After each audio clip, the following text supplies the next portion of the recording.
السلام علیکم ورحمۃ اللہ وبرکاتہ۔ بسم اللہ الرحمن الرحیم۔ صحیحین میں روایت ہے، حضرت سعد بن ابی وقاص رضی اللہ تعالی عنہ فرماتے ہیں کہ میں نے جنگ احد کے دن نبی کریم صلی اللہ علیہ وآلہ وسلم کے دائیں بائیں نہایت سفید کپڑے پہنے ہوئے دو شخصوں کو دیکھا جو خوب کافروں سے لڑ رہے تھے۔ میں نے ان شخصوں کو اس سے پہلے کبھی نہیں دیکھا تھا۔ یہ جبرائیل علیہ السلام اور میکائیل علیہ السلام دو فرشتے تھے۔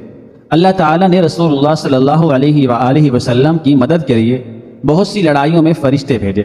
چنانچہ بدر کی لڑائی میں قرآنی ارشاد کے مطابق 5000 فرشتے مدد کو آئے۔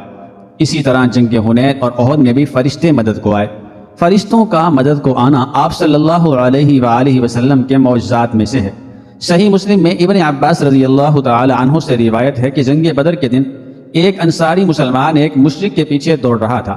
اچانک اس انصاری نے کوڑے مارنے کی آواز سنی اور اس کے ساتھ یہ آواز بھی آئی جیسے کوئی سوار کہہ رہا ہو، بڑھ کر چل اے حضوم۔ انصاری نے سامنے جو دیکھا تو وہ مشرک چت پڑا ہوا تھا، اس کی ناک اور منہ پھٹ گیا۔ انصاری نے نبی کریم صلی اللہ علیہ وآلہ وسلم کی خدمت میں حاضر ہو کر یہ واقعہ بیان کیا تو آپ صلی اللہ علیہ وآلہ وسلم نے فرمایا کہ تم سچ کہتے ہو، تیسرے آسمان کا فرشتہ ہماری مدد کو آیا تھا اور حضوم اس کے گھوڑے کا نام تھا۔ ابن اسحاق اور بہقی میں ابو واقد لیثی کی روایت ہے کہ میں بدر کی لڑائی میں ایک مشرک کو مارنے کے لیے جھپٹا۔ میری تلوار اس پر پڑنے سے پہلے کیا دیکھتا ہوں کہ اس کا سر زمین پر پڑا ہوا ہے۔ حاکم بہقی اور ابو نعیم میں سہل بن حنیف سے اسی طرح کی ایک روایت ہے کہ بدر کے دن ہم تلوار کا اشارہ ہی کر رہے تھے کہ تلوار مشرکوں کے سر تک پہنچنے سے قبل ہی ان کا سر کٹ کر زمین پر گر پڑتا تھا۔ یہ فرشتوں کی مدد تھی جو مسلمانوں کی طرف سے کفار قتل کرنے کے لیے بھیجے گئے۔ یہ نبی صلی اللہ علیہ وآلہ وسلم کا معجزہ ہے۔ بہقی میں ابو بردہ بن نیاز رضی اللہ تعالی عنہ کی روایت ہے، وہ کہتے ہیں کہ نبی کریم صلی اللہ علیہ وآلہ وسلم کی خدمت میں کٹے ہوئے 3 سر لا کر عرض کیا کہ ان میں سے 2 کو تو میں نے مارا ہے، تیسرے کا حال معلوم نہیں کہ یہ کس نے مارا ہے، بس اتنا میں نے دیکھا کہ ایک گورا اور لمبا آدمی اس کو قتل کر گیا اور میں نے اس کا سر اٹھا لیا۔ حضور صلی اللہ علیہ وآلہ وسلم نے فرمایا کہ فلاں فرشتہ تھا جس نے اس تیسرے کو قتل کیا ہے۔ بہقی میں سائب بن ابی حبیش کی روایت ہے، سائب جنگ بدر میں کافروں کی طرف سے لڑنے آئے تھے۔ یہ بیان کرتے ہیں کہ خدا کی قسم جب قریش شکست کھا کر بھاگے تو میں بھی بھاگا۔ اچانک ایک گورا اور لمبا آدمی جو آسمان اور زمین کے درمیان گھوڑے پر سوار نظر آ رہا تھا، اس نے مجھے باندھ کر ڈال دیا۔ اتنے میں عبد الرحمن بن عوف آئے، انہوں نے مجھے بندھا ہوا دیکھ کر لشکر والوں سے دریافت کیا اسے کس نے باندھا ہے، پھر بندھا ہوا ہی لے کر مجھے حضور صلی اللہ علیہ وآلہ وسلم کی خدمت اقدس میں لے گئے۔ آپ صلی اللہ علیہ وآلہ وسلم نے پوچھا تجھے کس نے باندھا ہے؟ میں نے کہا کہ باندھنے والے کو میں نہیں پہچانتا، اور جو منظر میں نے باندھتے وقت دیکھا تھا وہ بتانا مناسب نہ سمجھا کیونکہ اس میں فرشتے کا ذکر اور اسلام کی سچائی کا ذکر ہو جاتا۔ آپ صلی اللہ علیہ وآلہ وسلم نے یہ سن کر فرمایا تجھے کسی فرشتے نے باندھ دیا ہے۔ امام احمد ابن سعد ابن جریر رضی اللہ تعالی عنہ نے ابن عباس رضی اللہ تعالی عنہ سے، بہقی نے حضرت علی رضی اللہ تعالی عنہ سے روایت کیا ہے کہ جنگ بدر میں ابو الیسر رضی اللہ تعالی عنہ نے عباس رضی اللہ تعالی عنہ کو گرفتار کیا تھا۔ حالانکہ ابو الیسر بہت کمزور اور عباس رضی اللہ تعالی عنہ بہت طاقتور آدمی تھے۔ نبی کریم صلی اللہ علیہ وآلہ وسلم نے ابو الیسر سے پوچھا کہ تم نے عباس رضی اللہ تعالی عنہ کو کیسے قید کر لیا؟ ابو الیسر رضی اللہ تعالی عنہ نے عرض کیا کہ ان کو قید کرنے میں مجھ کو ایک ایسے شخص نے مدد کی جس کو میں نے پہلے دیکھا تھا نہ بعد میں دیکھا۔ حضور صلی اللہ علیہ وآلہ وسلم نے فرمایا کہ معزز فرشتہ تھا جس نے تمہاری مدد کی۔ بہقی کی روایت میں سہیل بن عمر رضی اللہ تعالی عنہ آنکھوں دیکھا حال بیان فرماتے ہیں کہ جنگ بدر میں بہت سے گورے چٹے آدمی چت کبرے گھوڑے پر سوار مجھے نظر آئے، ان کا مقابلہ کوئی نہ کر سکتا تھا۔ یہ فرشتے تھے جو سہیل کو نظر آ رہے تھے۔ حضور صلی اللہ علیہ وآلہ وسلم اور صحابہ کی مدد کے لیے بھیجے گئے تھے، جیسا کہ قرآن کریم میں اس کا ذکر آیا ہے۔ بخاری میں حضرت ابو ہریرہ اور مسلم میں حضرت عمر رضی اللہ تعالی عنہ سے روایت ہے کہ ہم لوگ نبی کریم صلی اللہ علیہ وآلہ وسلم کی خدمت میں بیٹھے ہوئے تھے۔ اچانک ایک ایسا آدمی آن پہنچا جس کے کپڑے نہایت سفید اور بال ایک دم کالے تھے، اور اس پر سفر کی علامت، گرد و غبار یا تھکن وغیرہ کے آثار بالکل نہیں تھے۔ ہم میں سے کوئی اس کو پہچانتا نہ تھا۔ وہ آتے ہی حضور صلی اللہ علیہ وآلہ وسلم کے دونوں زانوں سے ملا کر بیٹھ گیا۔ اور اپنے دونوں ہاتھ حضور صلی اللہ علیہ وآلہ وسلم کے دونوں زانوں پر رکھ کر اس طرح سوالات شروع کر دیے، محمد مجھے بتاؤ اسلام کسے کہتے ہیں؟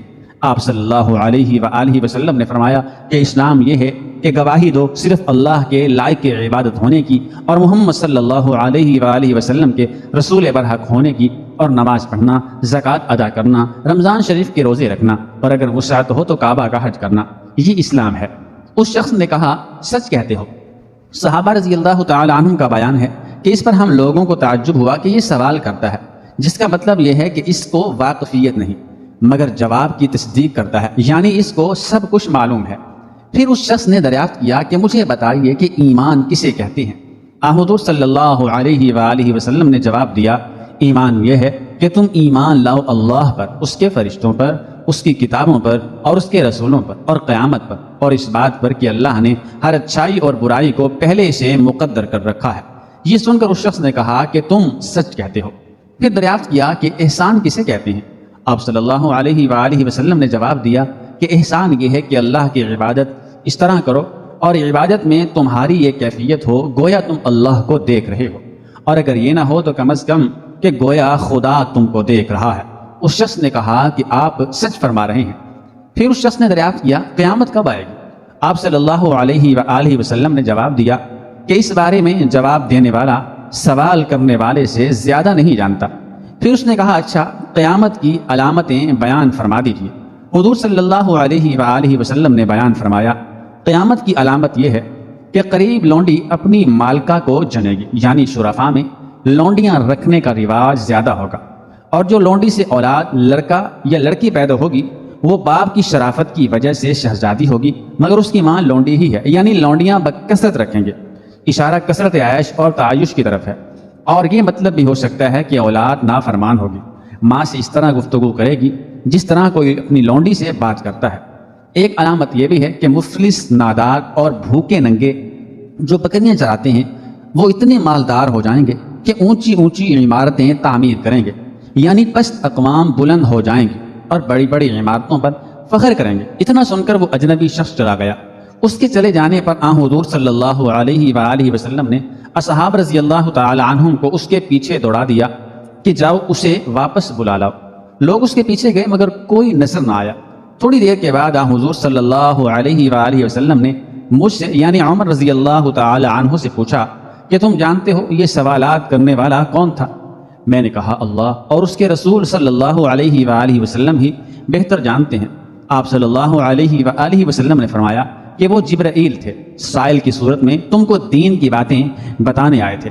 فرشتہ بصورت انسان حضور صلی اللہ علیہ وآلہ وسلم کی خدمت میں آنا یہ بھی ایک معجزہ ہے۔ صحیح مسلم میں عمران بن حسین رضی اللہ تعالی عنہ بیان کرتے ہیں کہ مجھے ملائکہ سلام کیا کرتے تھے، مگر جب میں نے اپنی ایک بیماری میں اپنے بدن کو داغا تو فرشتوں نے مجھے سلام کرنا چھوڑ دیا۔ پھر اس دن سے میں نے بدن کو داغنا چھوڑ دیا تو فرشتوں نے پھر مجھے سلام کرنا شروع کر دیا۔ غلامان رسول صلی اللہ علیہ وآلہ وسلم کا اتنا مرتبہ کہ فرشتے سلام کریں، یہ بھی رسول اللہ صلی اللہ علیہ وآلہ وسلم کا معجزہ ہے۔ دلائل النبوہ اور طبقات ابن سعد میں عمار بن یاسر رضی اللہ تعالی عنہ سے روایت ہے کہ حضرت امیر حمزہ رضی اللہ تعالی عنہ نے نبی کریم صلی اللہ علیہ وآلہ وسلم سے عرض کیا کہ مجھے جبرائیل علیہ السلام کو ان کی اصلی صورت میں دکھا دیجیے۔ آپ صلی اللہ علیہ وآلہ وسلم نے فرمایا کہ اچھا بیٹھ جاؤ۔ حضرت امیر حمزہ رضی اللہ تعالی عنہ بیٹھے۔ حضرت جبرائیل امین علیہ السلام کعبہ پر اترے تو حضور صلی اللہ علیہ وآلہ وسلم نے حضرت حمزہ رضی اللہ تعالی عنہ سے فرمایا کہ نظر اٹھا کر دیکھو۔ حضرت حمزہ رضی اللہ تعالی عنہ نے نظر اٹھا کر حضرت جبرائیل علیہ السلام کو زمرد بصر کی طرح چمکتا ہوا دیکھا تو بے ہوش ہو کر گر پڑے۔ یہ بھی معجزہ ہے کہ جس کو ایک دفعہ انسان دیکھ کر بے ہوش ہو جائے اسے رسول اللہ صلی اللہ علیہ وآلہ وسلم نے بار بار دیکھا۔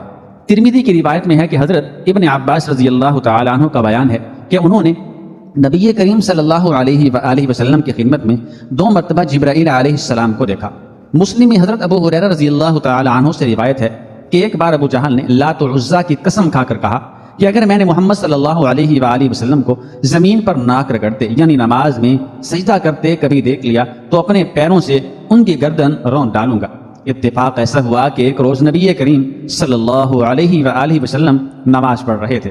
ابو جہل اپنے ارادے کو پورا کرنے کی غرض سے آگے بڑھا، پھر اچانک الٹے پاؤں پھرا جیسے ہاتھوں سے کوئی چیز روک رہا ہو۔ لوگوں نے اس سے ماجرا پوچھا تو اس نے کہا کہ میں نے اپنے اور محمد صلی اللہ علیہ وآلہ وسلم کے درمیان دہکتی آگ کی ایک خندق دیکھی اور بڑا خوفناک منظر دیکھا۔ حضور صلی اللہ علیہ وآلہ وسلم نے فرمایا کہ ابو جہل میرے قریب آتا تو فرشتے اس کے ٹکڑے ٹکڑے کر دیتے۔ صحیحین میں حضرت ابو سعید خدری رضی اللہ تعالی عنہ سے روایت ہے کہ اسید بن حذیر رضی اللہ تعالی عنہ ایک رات سورہ بقرہ پڑھ رہے تھے۔ ان کا گھوڑا جو پاس ہی بندھا ہوا تھا اچانک اچھلنے کودنے لگا۔ اسید رضی اللہ تعالی عنہ نے تلاوت بند کی تو گھوڑے کا کودنا بھی بند ہو گیا۔ پھر جب پڑھنا شروع کیا تو گھوڑا پھر دبکنے لگا اور کودنے لگا۔ اسید رضی اللہ تعالی عنہ پھر خاموش ہو گئے تو گھوڑا بھی ٹھہر گیا۔ تیسری دفعہ بھی یہی واقعہ پیش آیا۔ چنانچہ اسید بن حذیر رضی اللہ تعالی عنہ نے نماز سے فراغت پا کر اپنے لڑکے یحییٰ کو جو گھوڑے کے قریب ہی سو رہے تھے ہٹا لیا کہ کہیں گھوڑا ان کو کچل نہ دے۔ پھر آسمان کی طرف سر اٹھایا تو کیا دیکھتے ہیں کہ ایک چیز خیمے کی طرح تنی ہوئی ہے اور اس میں چراغاں ہو رہا ہے۔ صبح کو یہ واقعہ نبی کریم صلی اللہ تعالی علیہ وآلہ وسلم کی خدمت میں بیان کیا تو آپ صلی اللہ علیہ وآلہ وسلم نے 2 مرتبہ فرمایا کہ اے ابن حذیر قرآن پڑھتے رہو۔ ابن حذیر رضی اللہ تعالی عنہ نے عرض کیا کہ یا رسول اللہ صلی اللہ علیہ وآلہ وسلم میں ڈر گیا کہ میرا گھوڑا یحییٰ کو رون ڈالے گا۔ جب یحییٰ کے پاس گیا اور آسمان پر نظر کی تو روشن سائبان دیکھا۔ میں دیکھتا رہا اور وہ سائبان اٹھتے اٹھتے غائب ہو گیا۔ حضور صلی اللہ علیہ وآلہ وسلم نے دریافت کیا کہ اسید تم جانتے ہو یہ کیا چیز تھی؟ اسید رضی اللہ تعالی عنہ نے کہا نہیں یا رسول اللہ صلی اللہ علیہ وآلہ وسلم۔ آپ صلی اللہ علیہ وآلہ وسلم نے فرمایا کہ وہ فرشتے تھے، تمہاری تلاوت کی آواز سن کر تم سے قریب ہو گئے تھے، تم نے تلاوت بند کر دی تو وہ غائب ہو گئے۔ اگر صبح تک تم تلاوت کرتے رہتے تو لوگ صبح کو انہیں دیکھ لیتے، یعنی مدینے کے لوگ ان فرشتوں سے ملاقات کر لیتے۔ سبحان اللہ۔ ناظرین، ایک بہت ہی عجیب و غریب واقعہ ہے، وہ بھی سماعت فرمائیں۔ حضرت حسن بصری رحمۃ اللہ علیہ فرماتے تھے کہ مجھے 4 واقعات زندگی میں بڑے عجیب لگے۔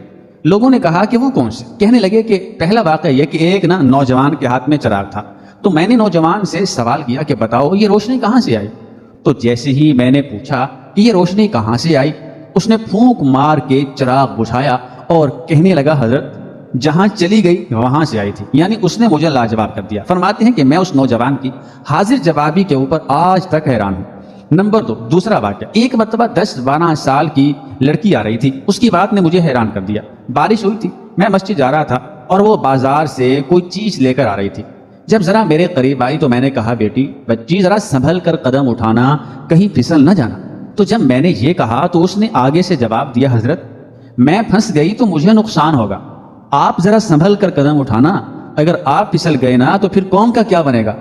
کہنے لگے کہ اس لڑکی کی بات مجھے آج تک یاد ہے، اس لڑکی نے کہا تھا کہ آپ سنبھل کر قدم اٹھانا، آپ پھسل گئے تو پھر قوم کا کیا بنے گا۔ نمبر 3، تیسرا واقعہ، ایک مرتبہ میں نے ایک مخنث کو دیکھا، جب اسے پتہ چل گیا کہ اس نے مجھے پہچان لیا ہے تو مجھے کہنے لگا کہ میرا راز نہ کھولنا، اللہ تعالیٰ قیامت کے دن تمہارے رازوں پر پردہ ڈالیں گے۔ نمبر 4، ایک آدمی نماز پڑھ رہا تھا، اس کے سامنے سے ایک عورت روتی ہوئی کھلے چہرے کھلے سر کے ساتھ گزری، اس نے سلام پھیرا تو اس عورت پر بڑا ناراض ہوا، کہنے لگا کہ تجھے شرم نہیں آتی، دھیان نہیں، ننگے سر کھلے چہرے کے ساتھ میرے سامنے سے میرے آگے سے گزر گئی، میں نماز پڑھ رہا تھا۔ اس عورت نے پہلے تو معافی مانگی، معذرت کی، پھر کہنے لگی کہ دیکھو میرے میاں نے مجھے طلاق دے دی اور میں اس وقت غم زدہ تھی، مجھے پتہ ہی نہیں چلا کہ آپ نماز پڑھ رہے ہیں یا نہیں، مگر حیران ہوں، حیرت مجھے اس بات پر ہے کہ میں خاوند کی محبت میں اتنی گرفتار کہ مجھے سامنے سے گزرنے کا پتہ نہ چلا، تو تم اللہ کی محبت میں کیسے گرفتار ہو کہ کھڑے پروردگار کے سامنے ہو اور دیکھ میرا چہرہ رہے ہو۔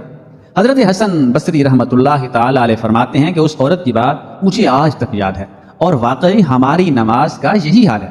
اللہ کے رسول صلی اللہ علیہ وآلہ وسلم کے پاس ایک شخص آتا ہے اور کہتے ہیں اللہ کے رسول صلی اللہ علیہ وآلہ وسلم بھوک لگی ہے، رات کا وقت ہے۔